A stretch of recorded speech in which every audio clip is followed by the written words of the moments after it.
Coming up next on Passion Struck. We have to contend with this idea that within our tribes now, there's potentials for violence, potentials for harm. And so we needed a moral sense, kind of a psychological tool to ensure that others didn't harm us, to safeguard us from interpersonal harm. And so that moral sense is just this kind of like moral conviction that those who perpetrate harm, especially within our in-group, are immoral. And if someone does something bad, we get outraged at them and we kick them out of the group or we punish them somehow. And so this kind of moral sense that we have today still really has its roots back in our kind of evolutionary past, where we first got into groups and we were first confronted with other people and their capacity to harm us.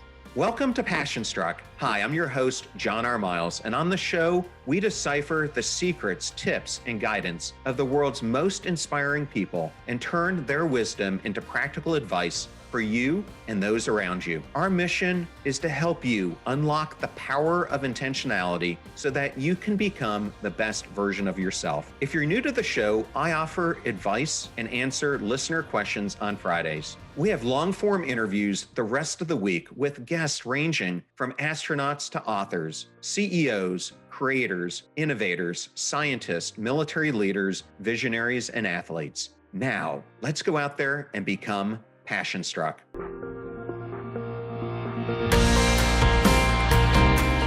I am so honored today to have Dr. Kurt Gray on the Passion Struck podcast. Welcome, Kurt. Thanks for having me. I love to start these conversations out with this question. We all have defining moments that shape our lives.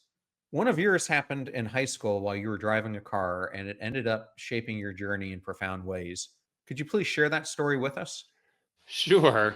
It was an exciting story, and it kicks off the book. I was driving. It was dark. The roads were wet. I just got my driver's license not too long ago. I was very confident in my abilities, probably too confident. I had friends in the back. We were driving to a movie theater. We were a little late. And as we were driving towards the mall, a friend in the back says, "You're going to miss a turn. You're going to miss a turn." And so I'm in the right lane. I swerve to turn left. I don't check my blind spot. I don't check to see if there's a car in the left-hand lane. There was a car there. I cut it off. I almost hit it. He reached on his wheel. We're squealing. We're spinning. We eventually stop spinning. We stop. Everything's still. I open my window, look out, and this guy gets out of this brand new Mercedes. And I apologize. And he says, "You're fucking dead." And he starts walking across the intersection. No one's around towards me. And I panic and I stomp on the accelerator. So I'm flying through the strip mall. It's like surprisingly empty. It's just the sodium glow, those orange lights. And I'm turning left, turning right. And he's right behind me, corralling me, eventually corrals me into a loading dock behind a store like Home Depot and stops me against the loading dock with his car, kind of corrals me into a corner. Terrified 16-year-old, and he tries to open my door, and I lock the door at the last minute before he gets there, thanks to a clear thinking friend in the back. And I open the window a little bit, roll it down to apologize, and he starts slapping me and trying to like grab my collar and push me around. I'm like terrified. So this goes on for some time. The kind of slapping, he's threatening to kill me. And then my friend in the back seat, the clear thinking one who told me to lock the door, she has a cell phone. Her mom is a manager of a cell phone store in the late 90s. Not many cell phones around, but she had one of those big bricks. And she says, "Look, I've got a cell phone. I'll call the cops." And so he slaps me around a couple more times. And then it finally sinks in. And then he says, "Yeah, you call the cops and I'll tell them what you did." And then walked away, got into his car and peeled off. But that moment stuck with me because here I was feeling like the victim. It seemed very clear that I was the victim here. He was slapping me. He was threatening to kill me.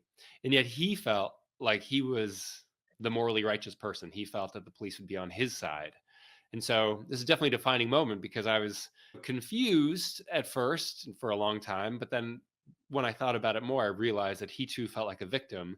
And this really drove our competing kind of moral views of the situation. He was almost killed. I was driving recklessly. He maybe had his girlfriend in the car. Who knows, right? I almost killed him. And I think he felt morally justified. And of course, I don't excuse the violence, but it's allowed me to see things from his perspective. And that kicked off my interest in moral psychology. Thank you so much for sharing that story. The book that you're describing is titled Outraged: Why We Fight About Morality in Politics and How to Find Common Ground. It was just released. It's a next big idea club must read. And I saw today it was number one in its category on Amazon. Congratulations. Thanks very much. Yeah, I'm excited that people seem to find it useful. I can't wait to get in today's discussion because I think it's so relative given the times that we're in. I just wanted to go back to that car experience for a second. A good friend of mine that I went to the Naval Academy with, we were talking about another one before we came on the show, but this gentleman, Chris Cassidy, at one point was the chief astronaut at NASA. And I remember talking to him right before he was the commander on the ISS. And then I talked to him after he came back to Earth. And he was talking about this one day that he was looking down on the United States and they happened to be going over New York City. And we were talking about how your mindset changes once you've experienced space. And he was putting himself into the position of drivers who were likely in a cab or cab drivers trying to get throughout to New York and how outraged they likely were as he was flying over. And his feeling was how meaningless it is in the big scheme of things going on. And I always thought it was a really interesting perspective of how we get so close to things in our day-to-day lives that we often lose the big picture. I just thought I'd throw that out and ask you about it. That's interesting. It seems like everything fits together and makes more sense maybe from space, although we can't all look down to the earth from space. But I think as human beings, we're really adapted to think of the here and now, to think of the kind of minor situations, the kind of social interactions that we're faced with. I mean, you could imagine perhaps there's another astronaut on the space station that he has some friction with, like always does this one thing. And even from space, you can get can bug you. Like, I can't believe that this is always how, I don't know. I've never been to space. So there's probably something like he does it this way, and I don't think you should do it that way. Like the docking procedure he does is like all wrong. I don't know. And so you can imagine that there's still these little things that can really get under your skin and get you outraged, even from a place like that. And so I do think there's times we can take a step back, as I did eventually thinking of that night. But I think, you know, we feel outraged so easily because we're such kind of moral animals and we're so focused on what other people are doing and whether what they're doing is right. And so I think it's really hard to put that at arm's length, but it is possible. And I think we need to think more about how to do that and bridge across these divides. I agree. And I will just say one other thing about this journey to space for Chris is he went up with two cosmonauts and had trained with them for a very long time. And literally a few weeks right before the mission, one of them got injured running and they were about to cancel the mission. And I talked to the head of NASA flight operations, and he said, literally, no other astronaut could do this, but we asked Chris just to swap crews. So he went with the backup crew who he hadn't worked with practically at all. And they just said he was one of the few people who had the demeanor and the willingness that he could pull something like that off. Interesting. I wonder once he got up there if he did find what you're suggesting and Yeah, right. habits or peculiar things that they did that drove him nuts. Well, yesterday I happened to be interviewing Donald Miller. I'm not sure if you know who Donald is, but he wrote this book here that sold a million copies called Building a Story Brand. And he said this quote to me that I thought fit into today's discussion. He said that the wrong people have the microphone and his attempt to fix that problem. What role do you think that storytelling plays in both creating outrage and in potentially fixing it? I think there are a lot of folks, Amanda Ripley calls them conflict entrepreneurs, who have the microphone and are using it to incite division. And oftentimes, these folks are using stories to incite fear, to highlight threats. And it turns out that that's a smart decision because that's how our moral minds operate, right? We're fixated on threats, we're worried about harms, right? We're driven by fear much of the time.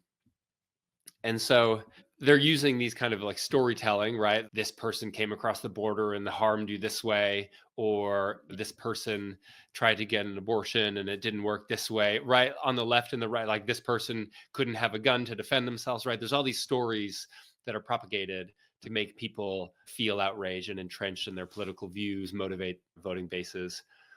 But I think it's time for those of us who kind of fight for good, in a sense, everyday civility, better conversations, to really recognize the power of storytelling. And I have lots of data that suggests that stories are the way to best bridge divides, to connect across others who disagree with us, particularly personal stories where we share the kind of harms that we're worried about, the suffering that we've had, the kind of vulnerabilities that we feel. I mean, those are the stories that really connect us with others and allow them to see us as human beings. And so I think, media elites are already using stories, but I think we need to take it back, in a sense, and take it back more locally as we're having these conversations at Thanksgiving, at the workplace, whatever, in a way that we can connect with others. So I'm going to bring this all the way back to Chris the astronaut. So I mentioned that as he was looking down, it really changed his perception of things. And you argue that all mortality boils down to one thing: perceptions of harm. Can you explain why harm is the master key to understanding our moral minds? You bet. Right. So I'm not sure you said mortality. I think that was, but yes, harm is the kind of master key of morality. And I think if you think about our evolutionary arc as a species, when we were, before we were Homo sapiens, when we were ancient hominids, there was a lot of threats around, right? It's easy to think now that we're apex predators, but if you look at the anthropological evidence, turns out that we, as a species, kind of Australopithecus or like ancient ancestors, were really more prey than predator. We were eaten by big cats. You could be gathering nuts and berries and look over, and there'd be a big eagle that comes and grabs your kid and takes it away, right? Because we used to be smaller then and eagles were still big. And so there's all these ways that we were hunted and we lived in fear. And so to get over this kind of threat, we decided to live into groups. And so tribes allow us to protect ourselves. Every prey species lives in tribes and herds, whatever, or many of them.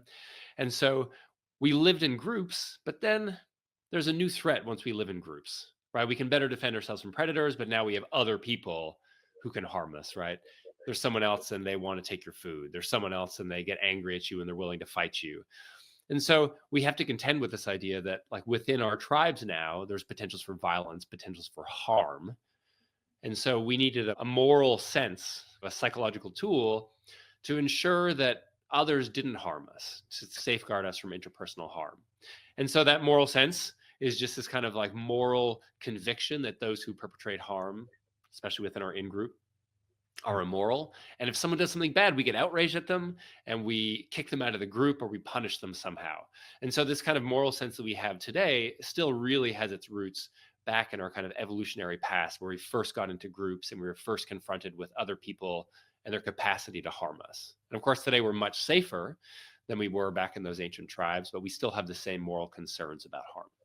We think we're safer, although as we have gone from that smaller village setting to now the global villages that we exist in, there are a whole bunch of nefarious characters out there who are influencing our perceptions, and many of them want to do harm to us. Could you highlight maybe then how social media amplifies this perception of harm and what role it plays in fueling outrage and moral panics?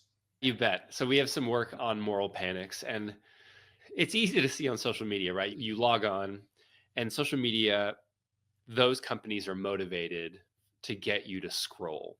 And they measure your engagement. I just found out about this talking to someone at Facebook. They measure your engagement in terms of like feet or yards or meters, like just how many meters you're willing to scroll the kind of endless feed for. 10 meters, that's a ton of scrolling, obviously. And so, they're motivated to get you to scroll and to click. And the way they do that is by inciting moral panics, right? So what they do is they pair a limitless supply of threats. This is terrible. These people are out to get you, right? This is burning over here. There's these bad actors who are coming to get you. They're going to take this from you.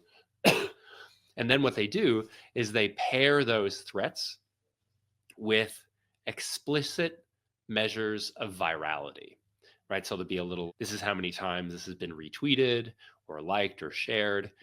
And I think those are really powerful because our minds are not only attuned to harms, but also attuned to the kind of social feedback of others, especially when it comes to harms, right? So the analogy I like to use is for my postdoc, Curtis Puryear. Imagine you're sitting at a sidewalk cafe and you hear this roar in the distance, Godzilla roar. And then all of a sudden you see 100 people running towards you screaming, right? What would probably happen at that cafe now is that you'd think, well, maybe I shouldn't finish my coffee. Maybe I should get up and run screaming along with these other people, right? Because there's a threat, you hear the roar, and now there's social feedback, everyone's running. And so social media is a lot like those kind of Godzilla roars and everyone's screaming, right? There's a threat and then everyone's screaming on social media. And those feelings of moral panic happen every day, every hour, even every time you log in, because there's something that pairs the kind of threats with those signals of virality. And so it's not good for us. We actually have some data that suggests that people who use social media to check on politics and who pay attention to virality metrics, they often have elevated symptoms of PTSD, sometimes above the clinical threshold, right? So it's actually giving you like PTSD to check on politics on social media if you do it often enough. Never thought about it that way, but I could definitely see how that would do so and plays a significant role in doing so. Kurt, I wanted to switch the conversation a little bit. A thing that I've been really exploring over the past 18 months is mattering and this whole topic of feeling seen, valued, etc. When we think about this human concern with harm, do you think it's at all rooted in our need to feel that we and our experiences matter? And if so, how does mattering influence our perceptions of victimhood and moral outrage? That's a great question. I think the feelings of mattering and being seen and heard really do matter when it comes to political disagreement, right? Because I think what drives our political disagreement is this sense that I perceive a victim, I perceive a threat to me and my family. And you on the other side, you don't perceive that threat. You don't perceive that victim. In fact, you maybe fundamentally deny its existence, right? And so anytime we feel like something so essential to our person, our morals is denied, right? You're wrong. It doesn't exist. It's not like that. Then, of course, we feel attacked, right? We feel maybe gaslit or just really not heard. And so the way to bridge these divides and these conversations, whether it's at work or with a family member that you've fallen out with because of politics, is to really listen to what they are saying and when it comes to what they fear and what threatens them. And then you don't need to agree with them, but you do need to validate that feeling in a sense, right? Be like, oh, that must be hard for you to fear that. I understand that you're worried about your family. That I think that's what we need to make people feel heard about. That's what we need to make people feel like they matter. Like you are trying to protect yourselves, right? People are motivated by protection when it comes to politics and not destruction, right? It's so easy to assume that the other side is just trying to burn the world down. And maybe we Yeah. could talk about elites, right? Like elites are a whole different ballgame.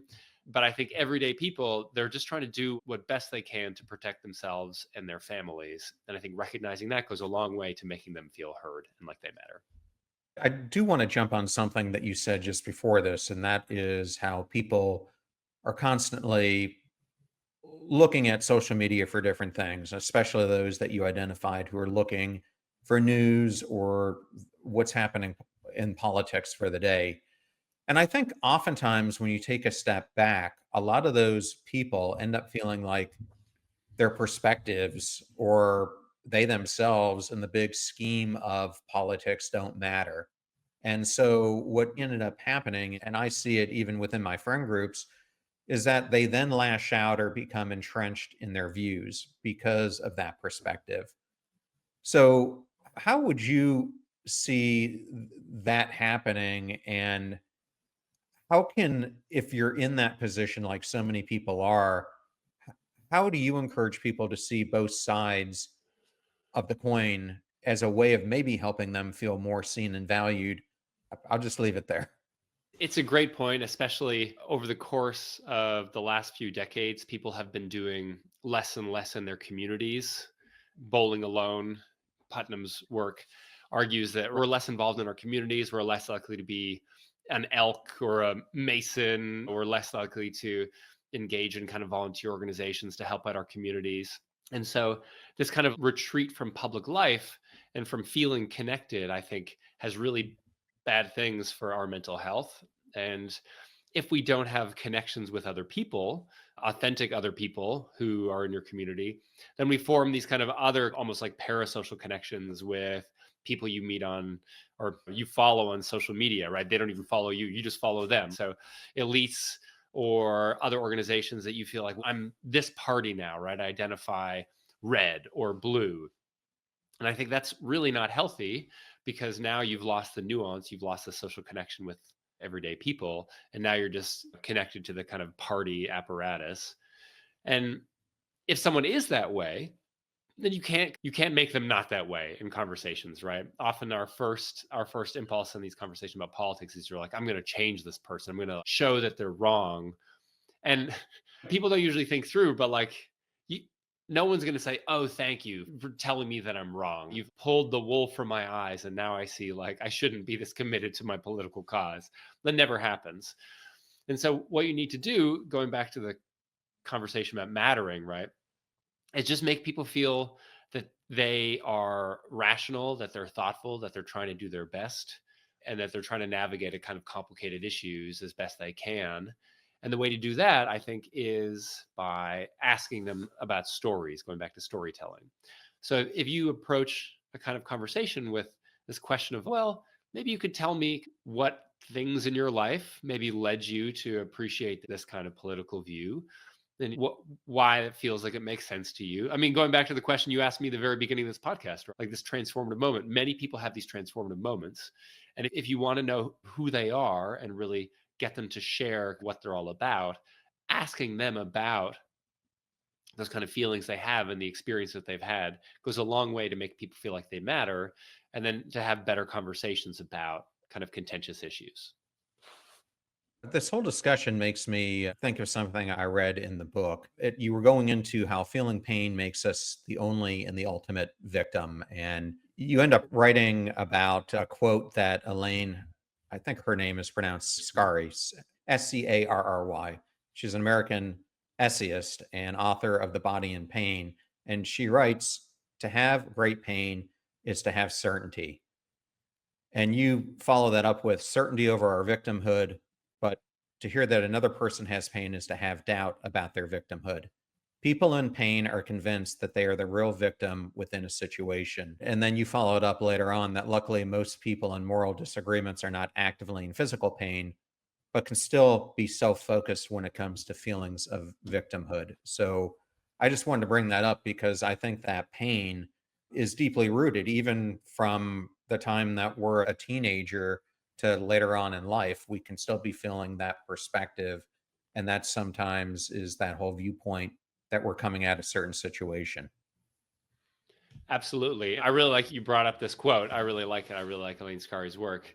And it doesn't have to be physical pain. Although, if someone is in physical pain, probably not the best time to have an argument with them about morality and victimhood, right? If someone stubs their Yeah. toe, you want to be like, "Oh, I think what you did somewhere was wrong. I can't believe you did this or you said this to my mother."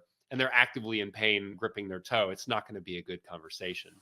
The idea that you can feel like victimized by society or have a sense of grievance, or if you lost your job, or your spouse left you, or your kids don't talk to you, all these things can make you feel like you're suffering, and they're internal emotional pains. And not only do you feel like a victim, but you can look for someone to blame for your victimhood, right? If you're suffering, then our minds are compelled to find a kind of agent or villain responsible for that suffering. And so maybe that's someone else in your life. Maybe, I don't know, your ex Yeah. partner or something like that. But often it could be politicians or regimes or the other party. And so I think we really need to pay more attention to people's feelings of being aggrieved or victimized in the current political landscape because they really drive our kind of moral judgments and I think ultimately our voting. I wanted to ask one more question on this whole harm topic, and that is political divides. So, liberals and conservatives see harm differently, focusing on different groups as being vulnerable. How do you break down these contrasting perceptions that both sides have? That's a good question. And at the outset of this research project, looking at how liberals and conservatives make sense of harm perhaps differently, I didn't really know how to do it. I just knew that there was a number of issues that liberals and conservatives were very divided on. We can take Black Lives Matter, Blue Lives Matter, affirmative action, environmentalism, taxation. And I just tried to figure out what were the kind of specific entities or people that might connect to those hot button issues, and would those things cluster together in a way that made sense. And so we looked at maybe, I don't know, 80 different targets. And in the end, we found kind of 4 clusters that are really most useful in explaining kind of these hot button disagreements. And they are: 1, the environment, so coral reefs, planet Earth; 2, the othered, which you could say is more marginalized people, but there's disagreements about what it means to be marginalized. So the othered are just folks who are outside the kind of center of American society or center of power. So think trans folks, undocumented immigrants, Muslims. We've got the powerful. Those are maybe state troopers, corporate leaders, CEOs, and then finally the divine, like God, Jesus, and the Bible. So we've got these 4 clusters, right? The environment, the othered, the powerful, and the divine.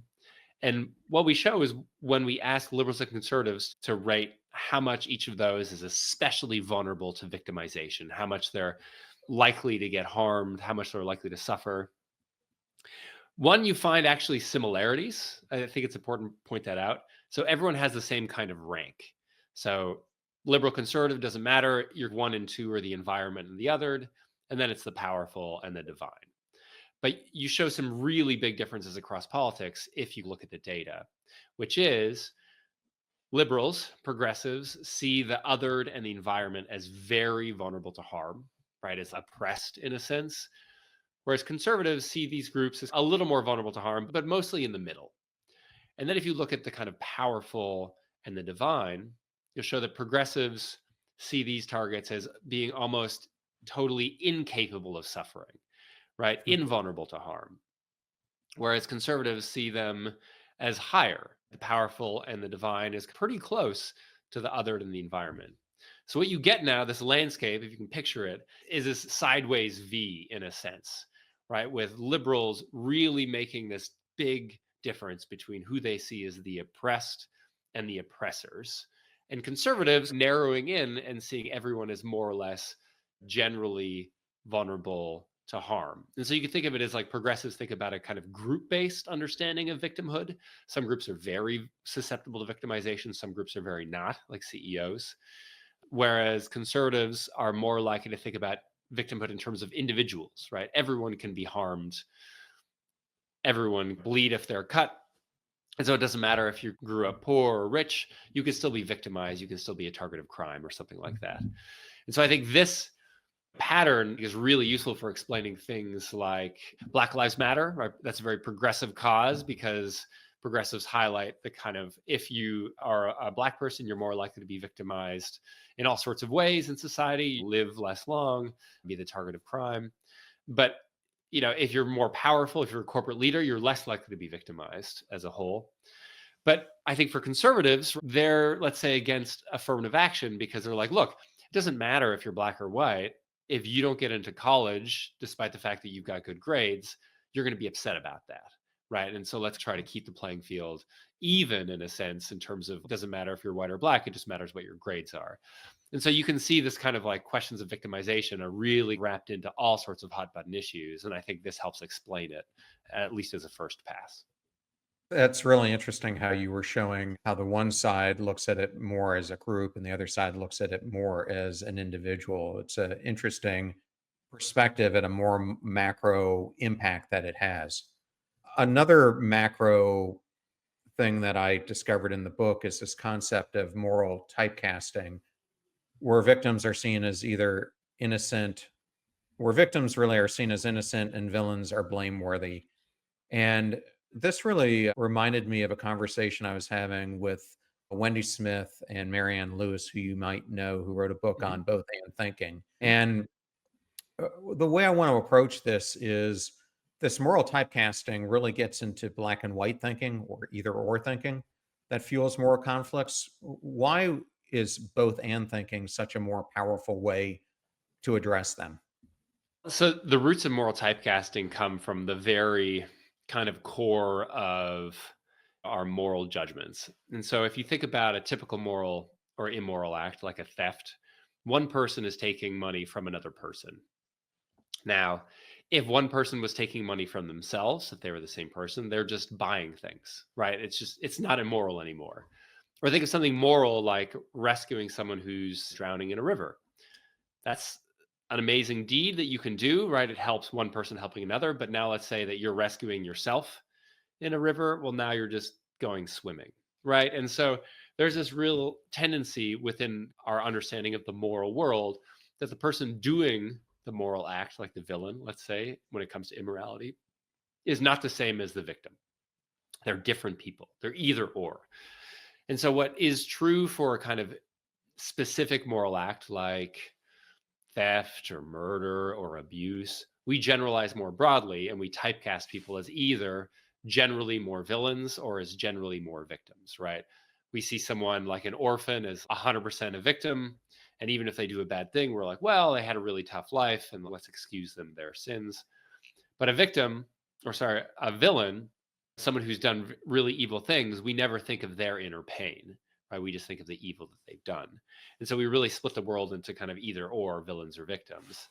And uh, and thinking, yes, and thinking is hard to do, especially when it comes to morality, because we're so vested in this idea that these people over here are victims and these people over there are villains. But I think I try to encourage people just to move off a kind of either or of 100% to 0%. Like, even if you're willing to say, and maybe in your own kind of arguments about morality too, right? No one wants to think of themselves as 100% the villain, obviously. But could you think of yourself as 1% the villain and 99% the victim in some kind of argument with a parent or a spouse or a coworker? I mean, just moving us off this kind of absolute certainty about the moral world, about who's a victim and who's a villain, I think goes a long way to opening us up for conversations. If you can say, well, I feel like, you're mostly at fault, but I guess I am at fault a little bit. Well, now that opens the door to more understanding and more conversation. And so I think moving us off of typecasting is really important to do when we're trying to engage across differences. And I think you described this really well in the book. I'm just going to read it because I think this would benefit the audience.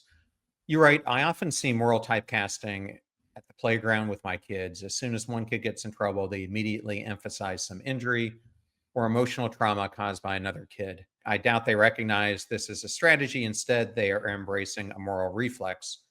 Then you write, sometimes, however, typecasting is deployed intentionally and maliciously, enter governments, etc. And you then go into one of the most famous and successful false flag operations was implemented by Heinrich Himmler in 1939 when he ordered a small group of German soldiers to disguise themselves in Polish uniforms, seize a radio station, and then bragged about their attack, which allowed Hitler to argue that innocent Germans were victims of Polish ethnic aggression, which he then claimed was the reason he had no choice but to attack Poland and then invaded.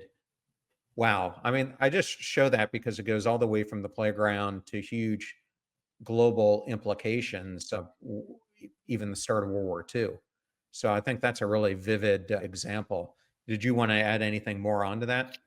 I tried to write it as best I could in the book, but I do think it's, as you say, it's interesting, like how much this might apply from very small interactions between people to, as you say, the start of the Second World War. I think whenever we're confronted with what seems like a legitimate victim, it shapes and bends our perceptions around it, right? Seeing those who might have harmed that victim as villains and seeing those victims as blameless. And so I think we need to be, in some sense, on guard a little bit and think more rationally and critically about who are the victims that we see, and are they really, the most victims that we perceive, and think more critically, right? The false flag operations is a great example, right? They were not real victims in a sense, right? They were German soldiers killing other Germans meant to look like Polish folks, but it was enough of a cover for Hitler to start the Second World War. But I think we need to be a little more critical, obviously, things like this. Thank you for sharing that, Kurt. And I now want to go to part 3 of your book, which is Bridging Moral Divides. And as I was going through the book, I couldn't help but feel the commonality in your body of work and what the late Emile Bruneau was studying. And as we think about bridging moral divides, Emile really spent a lot of time looking at dehumanization and how do we humanize the other side. How does that humanization help us find common ground? Great question. And Emil was clearly a leader in this space before it was so popular. He was really insightful and forward thinking. I mean, dehumanization has been held up across so many conflicts as being really terrible, right?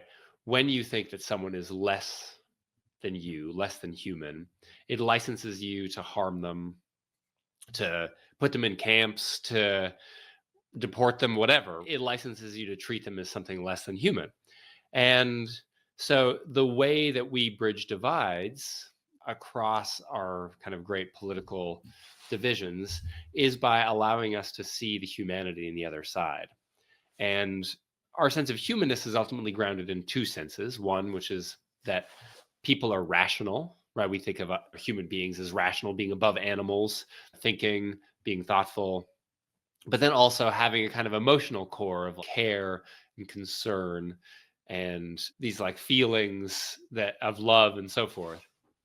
And so if we want to see the other side as human, we need to see them as rational and as caring and as vulnerable. And so it turns out that the way you can do that, to go back to our earlier conversation, is to think about telling stories, especially stories about harm. If I tell you, look, the reason I have this particular opinion when it comes to guns or abortion or taxes is because I'm worried about suffering. I'm worried about my family. And I think that this position on these issues will help protect them. Well, now you know that I care about my family. And you also know that I am grounding my views in this kind of rational sense of protecting myself from harm, right? We can all understand the rationality of kind of self-protection.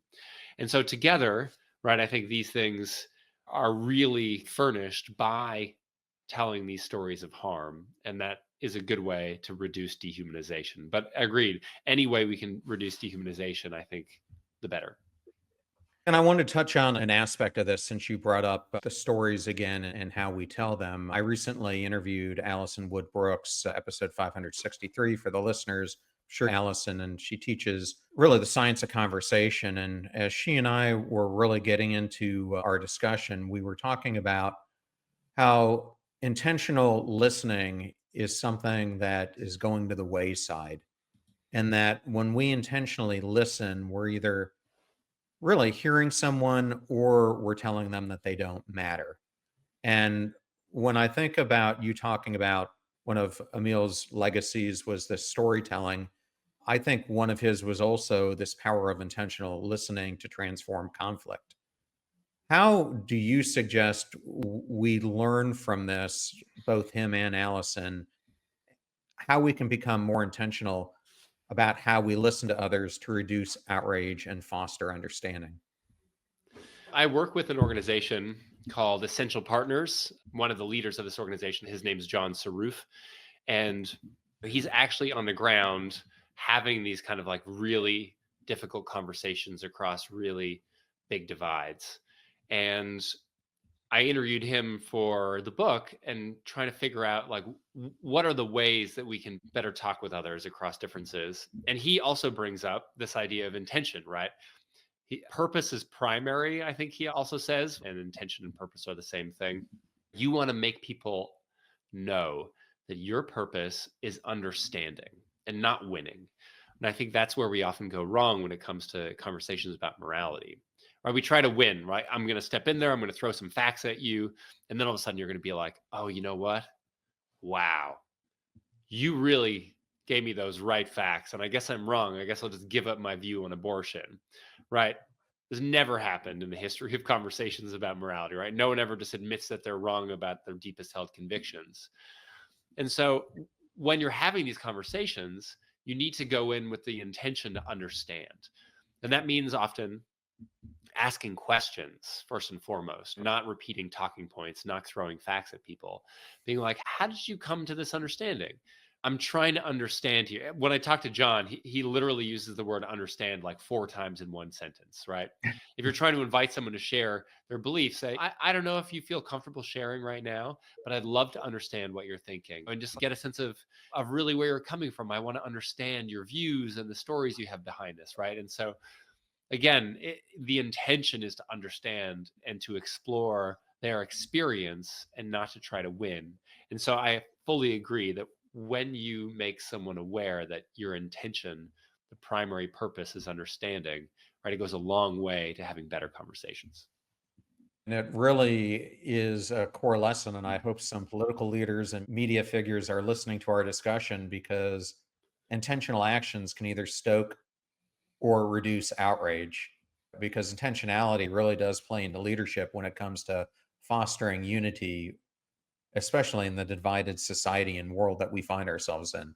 So, Kurt, I wanted to ask you one last question on this theme of intentional. It has to do with fostering mattering through vulnerability. You emphasize the power of vulnerability in bridging divides. Do you think being intentional about showing vulnerability helps people feel that their experiences and fears matter?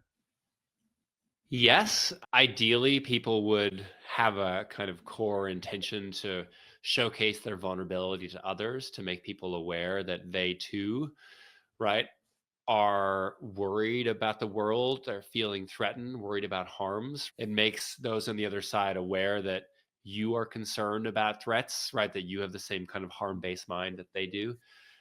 It's very hard though, especially if you're worried about getting attacked by the other side, to be vulnerable. At the end of the day, I think where we have many animal impulses, and so baring your neck to someone you think is going to bite it, nerve wracking. And so I think what you need to do to allow or facilitate this kind of vulnerability is to connect with someone as a human being before you talk about politics, before you showcase those stories that ground your beliefs, right? And so again, it comes back to asking questions and to understand where someone comes from and who they are, yeah, how they grew up, right? What kind of work they do, how they think about the world. And so I think once you ask those questions, then it allows you to be at a place where you can be vulnerable and where they can be vulnerable and you can be vulnerable back. And so I think we need to think of these conversations not as just something that like happens immediately, right? Like we're going to talk about politics and like the 20-second mark, and then we're going to feel like we bridge divides at the 40-second mark. Something that takes longer to unfold, maybe 20 minutes, right? And go at it like slowly, carefully, and obliquely once we've established that we too are both human beings and we have deeply human concerns. So I think vulnerability is incredibly important, but it just takes a Yeah. little while until you feel comfortable. So we spent a lot of time today talking about politicians and larger implications of this. I wanted to take this down to families, individuals, friendships. How can individuals apply the lessons that we're discussing today to resolve personal conflicts? Great question. And that's a lot of what the book's about. I mean, politics kind of generate headlines, but I think what I'm really interested in is getting people to have better conversations and better relationships with their friends and their coworkers and their family members. I mean, I think everything we talked about can be applied here, but really think about when you're having a disagreement with someone, what are the harms that they're seeing? What are the harms that they're feeling? Who are the victims that they're focused on, and who are the victims that you're focused on? And if you really think through these kind of questions of harm and victimization and their perceptions and how those perceptions might differ from your perceptions, I think it's a powerful tool for allowing you to find common ground, for understanding them. If your partner really feels they've been mistreated or victimized by something that you said, but you feel the same because of something else that happened earlier, right? Showcasing those, right? Not in a way to win again, but as a way to understand each other, provides you a way to connect and make it obvious that you're both concerned about the same things, right? Both concerned about protecting yourself and really uplifting the other, ideally in a relationship. And so I think, again, if someone gets upset, if someone gets morally outraged, think about what harms are they seeing. And if you feel that way, think about what harms are you seeing. And then the way you can make sense of those is by discussing them and the stories that you feel that connect to those harms. And I wanted to end today by going to the closing of the book where you talk about moral humility is something that you're striving for more people to have. Can you describe moral humility and why you want this to be a key takeaway for listeners? So we often talk about humility or intellectual humility in the classes that I teach and the kind of like circles that I run in universities. And I do think it's important for us to recognize that maybe we don't know everything, right, about how the world works, and that learning is something that we need to do every day. But I also think we need to have some moral humility. And it can seem like, in some sense, an oxymoron, right? Because part of being morally convicted on an issue is thinking that we know the truth, right? Like we're like committed to our moral feelings, right? To the judgments that we make. But to, again, from like 100% convicted to 99% or 98% is actually a really big jump, even though it's very small, right? It's big to go from 100% to not 100%. And what I mean moral humility, it just means that maybe you don't know everything about a moral issue. Maybe there's something to learn from someone who maybe disagrees with you. Maybe they have an aspect of the truth that you maybe didn't think about the first time, right? You thought about that issue. And when I listen to people who have different moral opinions, when I come away from those conversations, I'm seldom thinking like, oh, I guess I was wrong, right? I still hold fast to my moral convictions, but I do think, oh, I learned something interesting about people on the other side. And I think that's important for all of us to learn something and to have some moral humility as we move forward with our lives and with the current political moment. Okay, and I'm going to just end on this because it's the last sentence in your book. It's true that many of us today are outraged, but most of us want to be less outraged. And understanding the truth about our moral minds will help. Well, Kurt, thank you for bringing this book to the world and helping people see the truth about their moral minds. If people want to learn more about you and your work, where's the best place for them to go? I guess I'm on LinkedIn. I've got a lab website, Deepest Beliefs Lab, but we have a Substack that we should post more in, but it's Moral Understanding Newsletter and Moral Understanding Substack. So you can find us there and we'll post kind of fresh insights irregularly. Kurt, thank you so much for coming on today and congratulations again on your book. Thanks very much for having me.